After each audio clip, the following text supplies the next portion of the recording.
All right, in this example, we have a function h of t is equal to 10 times the natural log of g of t. Okay, and we're given some information about it. G of 0 is 5, and g prime of 0 is 4, and we're asked to find h prime of 0. Okay, so just like before, the first step is to decompose this function and find the derivative of h prime of t. Okay, so the first thing I'm going to do, I'm just going to assign a variable y to be the outside function. So I have a 10, I'm just going to hang on to that, times the natural log function. So I have natural log, okay, now inside that I have g of t, so that's when I'm going to make my inside function. All right, so I'm just going to say that the outside function is 10 times the natural log of z, where z then is equal to g of t. Now I don't know what g of t is, so I'm just going to call it g of t. We're going to take the derivative of each one of these, take the derivative of y with respect to z, and we're going to get 10 times 1 over z, or you could write it 10 over z if you want to.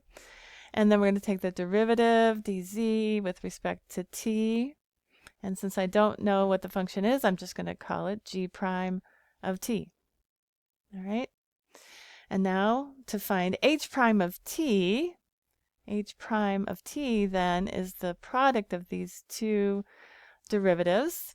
All right. So I have 10 over z, but I'm going to replace the z with the g of t, right? Because that's how I defined z. Z is g of t. And then I'm going to multiply that times g prime of t.